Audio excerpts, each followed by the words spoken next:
¿Cómo están, amigos de 6 a 9? Buenos días. Esta mañana efectivamente nos acompaña para la entrevista política el ministro de Cultura, Salvador del Solar. ¿Cómo estás, Salvador?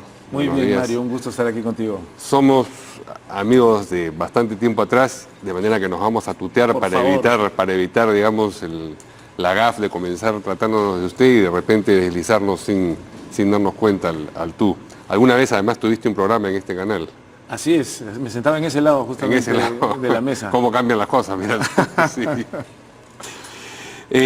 Bien, difícil conversar de temas que no sean el fútbol porque, digamos, hace una noticia que, gracias a Dios, ha impactado de una manera que eclipsa todo lo demás por el momento, ¿no? Y yo creo que además no solo se trata de celebrar el triunfo de ayer. El triunfo de ayer creo que para los peruanos queda claro que es consecuencia de un trabajo largo y de dos elementos fundamentales: el liderazgo de un técnico y el trabajo en equipo. Tenemos a Paolo Guerrero, que es nuestra estrella, pero tenemos un equipo sin estrellas que se ha convertido en un equipo y que sigue un objetivo con un liderazgo firme. No, creo que la estrella es el equipo. Sí. Y sentimos que no es casualidad, que ha habido partidos que estuvimos a punto de ganar. Podríamos estar en este momento clasificados al Mundial con un poco más de suerte. Creo que tenemos opciones serias y eso nos devuelve la fe en muchos sentidos, ¿no? Así es. Ojalá que esto siga así. En fin, vamos a conversar, por supuesto, de cosas relacionadas con la cartera que tú ministras, por eso es que te llamas ministro, pero también cuestiones relacionadas con la política general de este gobierno. ¿Compartes tú la desafección del presidente Kuczynski por la política, la sensación de que esta le importa un pepino al peruano que va en su combi, la idea de que esta última encuesta, la de GFK, que le baja en un mes la aprobación de 32 a 19, no es fiable y que no ha ocurrido ninguna catástrofe, etcétera, etcétera? Yo creo que a lo que el presidente se refiere es que al ciudadano común y corriente de verdad no le interesa en el fondo el pleito político, las discusiones en las que a veces nos terminamos enganchando entre ejecutivo y legislativo y las grandes columnas que se escriben y las opiniones que se comparten sobre las estrategias y los pleitos. Creo que a eso se refiere. Y creo que también cuando habla, por ejemplo, de que no ha ocurrido ninguna catástrofe, en ningún momento el presidente ha querido restarle importancia al problema de la educación y a las necesidades justificadas también de los maestros. Creo que eso está claro. Lo que él quiso decir, tengo yo la impresión, es no perdamos la perspectiva amplia. En la perspectiva amplia de las cosas estamos avanzando y además el mundo, que explica más de la mitad de nuestro Producto Bruto, está en una situación muy positiva. Vienen vientos buenos. No sé hace cuántas décadas no ocurría que tanto China como Japón, como Europa, como América Latina comiencen todos a estar orientados de manera simultánea en una buena dirección, el precio del cobre, el precio del zinc. El presidente está convencido, como Gareca, de que estamos yendo en la dirección correcta y nosotros estamos haciendo todo el esfuerzo por trabajar sin estrellas, pero en equipo. Muy bien, la traducción forma parte de aquello que se ocupa en la cultura, o sea que está bien que traduzcas lo que quiso decir el presidente. Por eso te lo he preguntado, porque participas de un gabinete y de un gobierno y tienes una opinión al respecto. Sin que haya ocurrido ninguna catástrofe, de acuerdo a esa lectura, se va de todas maneras a interpelar, además con una atmósfera de tormenta, a la ministra de Educación. He visto declaraciones tuyas en las que tú destacas el coraje o la valentía, creo, con la que ella ha enfrentado la huelga magisterial. La valentía es necesaria, pero ¿es suficiente para enfrentar esa huelga magisterial? ¿Te parece que ha sido un cúmulo de aciertos? No creo que haya sido un cúmulo de aciertos. Creo que el principal acierto ha sido enfrentar el problema. No nos olvidemos de algunas cosas. Ya el año 2012 hubo dos huelgas. Una duró 2 meses, la otra duró 3 meses. El 2015 hubo otra huelga de 2 meses y ahora se han tenido estas dos huelgas que comienzan en el Cusco y que luego se soluciona y luego se superpone con la última, que han durado entre 50 y 60 días también. Y además ha terminado la huelga y empieza el paro, ¿no? Que es el viernes, mañana. Que en realidad es un paro que quiere decir unas señales. Quieren ir crear contra una la atmósfera ministra, alrededor de la ministra. Y no olvidemos, a pesar de que respaldamos a la ministra como equipo, no se trata de la ministra, se trata de la reforma de la educación de nuestro país, que tiene todavía mucho pendiente, pero que hemos venido avanzando desde hace algunos años en la dirección correcta. Se está atendiendo a los maestros, se quiere darles mejores condiciones, pero no se pierde la perspectiva de que el objetivo son los estudiantes. Los estudiantes tienen que ser mejor formados. Para formarlos mejor, los maestros tienen que tener mejores condiciones, pero también tienen que ser evaluados. La ministra ha sido valiente y eso es necesario, pero no es suficiente. ¿Qué cosa falta? Falta continuar. No olvidemos que esta ha sido una huelga extraña, que parece ser una huelga regional, que tendría que haber sido atendida regionalmente, que luego sobrepasa el ámbito regional con un liderazgo no reconocido, no validado.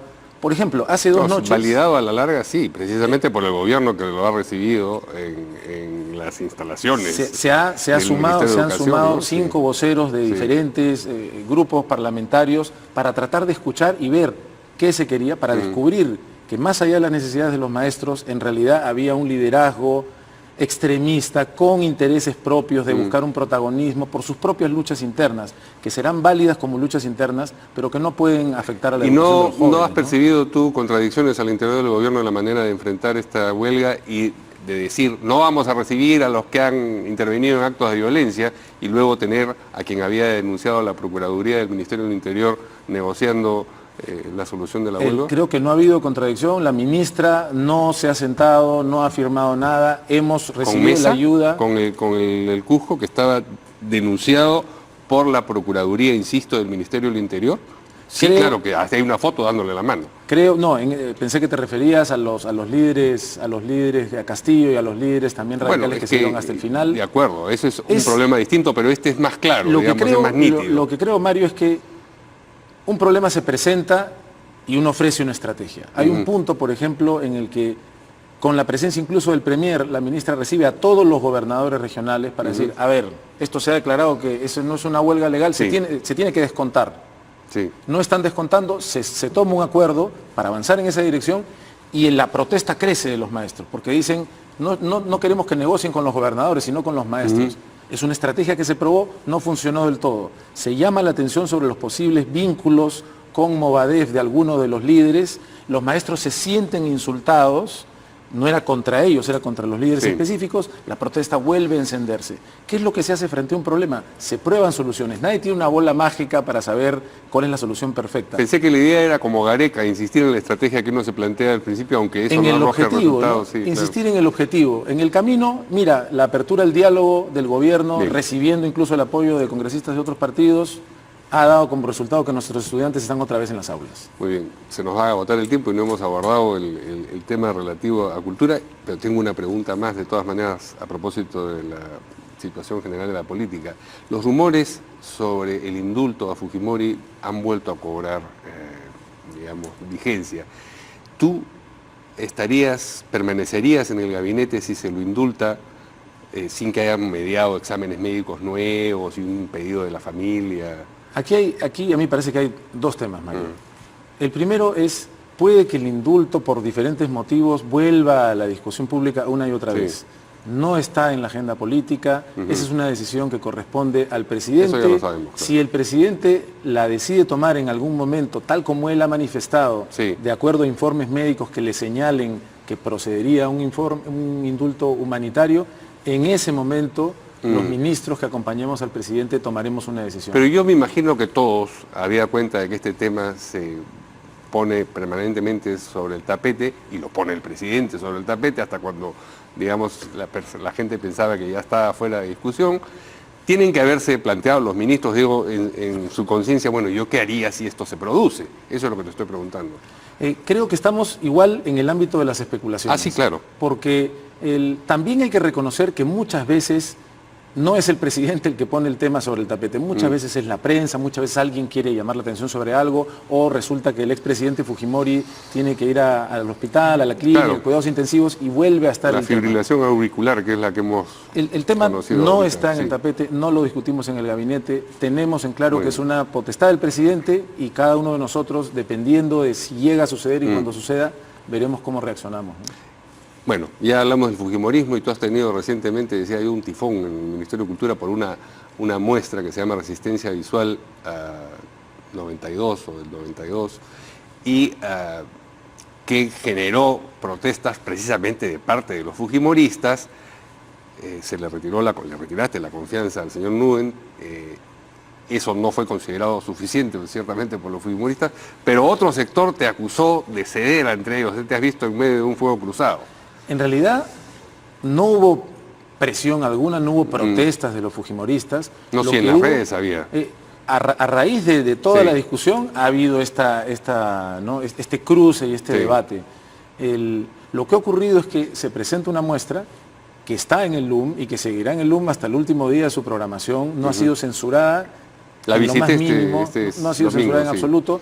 Y es una muestra que al verla junto con el que entonces era director del LUM, Guillermo Nugent, llegamos a la conclusión de que claramente parecía una muestra de activismo, una mezcla sesgada que se dirigía contra un grupo político desde una posición absolutamente legítima, y esto es absolutamente válido de hacer. La pregunta es, queremos que el lugar de la no solo el Estado, sino el lugar de la memoria en particular debe ser un sitio para el activismo. Nos parece que no. ¿Debe ser el lugar de la memoria un sitio que no incomode? No, la memoria de la violencia nos tiene que incomodar. Pero de alguna forma, es algo un poco complejo, pero para ponerlo en simple, el LUM debería ser algo así como la BBC para los británicos. Puede investigar cualquier tema, puede ir en cualquier dirección contra cualquier gobierno involucrado, por supuesto contra Sendero y contra el MRTA, pero con rigor y con una visión. ¿Qué es lo que estamos haciendo desde el Ministerio de Cultura ante esta situación? No solamente vamos a reemplazar a la persona a cargo de la dirección, sino que hemos convocado ya, el jueves estuvimos con algunas de las Consejo Consultivo más discutidas, por ejemplo esa, ¿no? Privatización fujimorista. ¿Podemos regresar a la anterior? Y dice, se remata país con vista al mar. Esa es una postura ideológica, económica, que nada tiene que ver. Que es una postura absolutamente válida, es una manifestación artística válida, pero que consideramos que no debe tener lugar en el... ¿Y por qué se ha dejado eso en la muestra? Sencillamente para no dar la idea de que... Yo lo que creo que no, se deja porque nosotros no somos un ministerio, no somos un gobierno, no deberíamos ser un Estado. Pero si se considera inadecuada al punto de remover a la persona responsable en última instancia de eso, ¿por qué se remueve al responsable y no las consecuencias de esa irresponsabilidad? Porque lo que estamos diciendo es, esto se debió evaluar y no debió exponerse en el LUM, podría haberse expuesto en cualquier otro lugar. ¿Por qué hace daño? Porque le hace daño a la imagen del LUM. Pero entonces sigue haciendo daño. Más daño le hace a la imagen del LUM y a un régimen democrático en general, hacer un acto que ya sería censura. Nosotros no hemos hecho censura en absoluto. Lo que hemos dicho es, señor, esto no debió pasar porque puede desacreditar al LUM como un lugar que debe tener credibilidad, legitimidad ante todos los peruanos. Claro, porque en una muestra, el solo hecho de poner esto sí y todo lo demás no, la historia que cuentan los elementos que se colocan en la muestra es una versión de la verdad. La verdad ahora, absoluta, claro, sería poner el continuo de la realidad. Exactamente, ¿no? Claro. No existe la verdad absoluta y te estaba comentando, ¿qué es lo que estamos haciendo? Lo que queremos es fortalecer al LUM como un lugar de memoria, que debe tener, entre otros, dos elementos fundamentales. Las víctimas, que así como en la época de la violencia, una vez más en medio de esta discusión volvieron a desaparecer. Estábamos discutiendo políticamente qué nos parecía. Las víctimas y las nuevas generaciones. Son muchísimos los estudiantes que van todas las semanas al LUM. Es importante que recuerden lo que pasó, que sepan que fue Sendero Luminoso quien inició esta violencia, que sepan que la respuesta del Estado pasó por encima de los derechos humanos de mucha gente, especialmente indígenas quechohablantes de nuestro país, los más vulnerables. Eso se tiene que saber.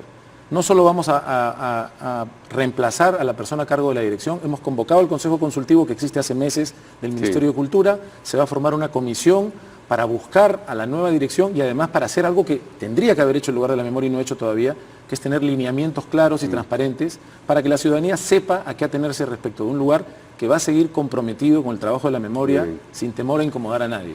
Fui, como te dije, el domingo a ver esta muestra en particular y claro, no he leído todos los documentos que se ponen al leído, pero tengo la impresión de que no se menciona en esa muestra, no en la permanente, al MRTA.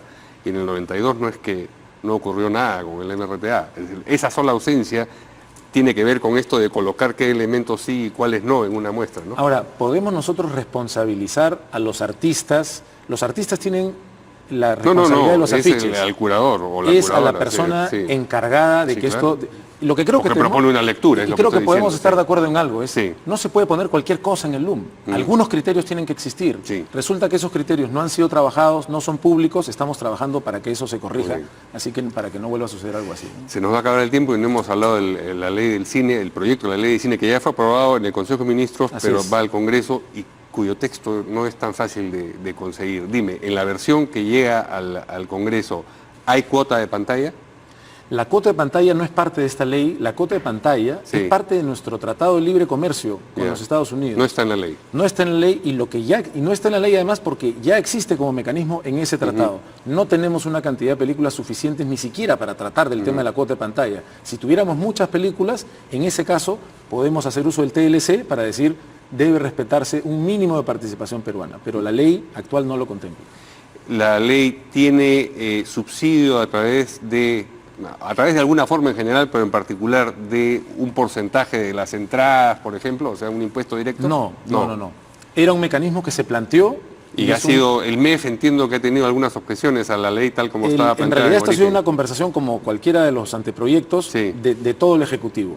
Y se planteó finalmente que ese camino no es un camino que sea coherente con la visión general del gobierno para una serie de incentivos en general. De forma que simplemente lo que hace es un aumento del presupuesto.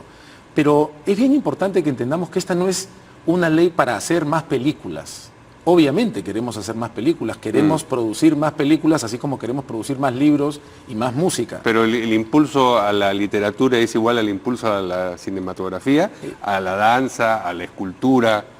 No, ni tiene por qué serlo. No tiene por qué serlo. No tiene por qué serlo, porque el cine es mucho más costoso de hacer que un libro. Bueno, pero ese no es el criterio, es la importancia de cada sector en particular. Es decir, como tú necesitas más te subsidio. No, pero proporcionalmente. Hay una cosa que no se ha mencionado lo suficiente, Mario.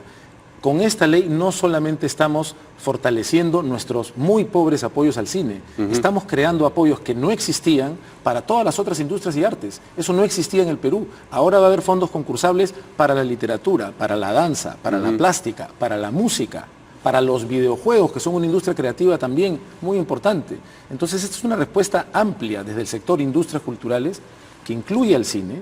Igual seguimos a la cola de la Alianza del Pacífico, es decir, nosotros... Pero, digamos, ese criterio de vamos a hacer esto porque esto se hace en Alemania, o cómo no estamos igual que Argentina, a veces es un ejemplo de solamente las tonterías que se pueden cometer en otros países. Lo que ocurre en Noruega no necesariamente Mario, es el ejemplo y el paradigma de lo que hay que hacer. O sea, no es que lo estamos haciendo porque lo hacen los demás. Ya, pero es un argumento recurrente. Estamos a la cola de Latinoamérica, ¿cómo no hacemos lo que hacen los demás? Pero la pregunta es... ¿Por qué lo hacen los demás? Sí, esa es la pregunta. ¿Por qué lo hacen? ¿Cuál es la razón por la cual, terminada la guerra, Inglaterra decide apoyar fuertemente sus industrias culturales? ¿Cuál es la razón por la cual en medio de la crisis Italia aumenta a 400 millones de euros? O sea, cantidades que ni siquiera vamos a imaginar por acá, su apoyo al cine. ¿Cuál es la razón? Porque el cine no es solamente hacer películas, el cine lleva la literatura. Ahora mismo está por estrenarse una película basada en una obra de teatro de Mariana Altao. Sí, bueno, la gastronomía también. El cine lleva también la gastronomía. Hay 40 millones de personas al año que deciden su destino turístico por una película que vieron. El cine es la imagen de un país. El cine además no es solamente proyección. Eso de la imagen de un país, si me permites, Mario, y el cine no solamente es proyección hacia afuera, que es parte de una política estratégica del Estado. El cine también es parte de un trabajo cultural hacia adentro. Este año, con apoyo del Ministerio de Cultura, se ha estrenado la primera película, Huayna Pacha, absolutamente hablada en aymara. Somos un gobierno que desde el Ministerio de Cultura acaba de anunciar la Política Nacional de Lenguas Originarias, Tradición Oral e Interculturalidad, que tenemos el noticiero en quechua, el noticiero en aymara y que tendremos noticieros y otra programación también en lenguas amazónicas. Estamos a punto de gestionar, hemos iniciado ya la gestión del primer endeudamiento para hacia el Bicentenario recuperar los centros históricos de nuestro país. Estamos trabajando en la recuperación de patrimonio arqueológico. No somos el Ministerio del Cine, sino el Ministerio de Cultura, y la ley de cine, que además es de cine y audiovisual, porque se refiere también a Internet, a nuevas plataformas que culturalmente a las que tenemos que llegar, no se podría conseguir sin un instrumento como este. Bien, tenemos que terminar la entrevista, pero claro, lo que has dicho respecto de que impulsar al cine impulsa consecuentemente otra serie de actividades económicas, pero eso es una verdad que se refiere a cualquier actividad. Es decir, la metalmecánica uno la estimula y seguramente arrastra detrás de sí montones de cosas. Sin embargo, la cultura, mira Mario, para hacer una referencia, hace unos años Jaime Saavedra publicaba una columna donde decía, no tenemos que crecer más para invertir más en educación, tenemos que invertir más en educación para crecer más. Respecto a la cultura, yo también diría, no es que tenemos que desarrollarnos más para invertir más en cultura, tenemos que invertir más en cultura para desarrollarnos más allá de lo económico, pero también en lo económico. Muy bien. Hablabas de Pablo Escobar hace un ratito como en broma. Sí. Pablo Escobar decía yo no soy rico, decía, yo soy un pobre con plata. Sí, conocemos Nosotros somos un país que está mejorando económicamente y no está mejorando en su capacidad cívica. Somos pobres a pesar de la plata, dices Exactamente, tú. Sí. y tenemos que mejorar cívicamente y un instrumento fundamental es la cultura. Salvador, muchas gracias por esta conversación. A ti, Mario. Lamentablemente se nos agotó el tiempo, Que se pero repita. espero tenerte próximamente aquí. Gracias y nos vemos mañana aquí en De 6 a 9. Buenos días.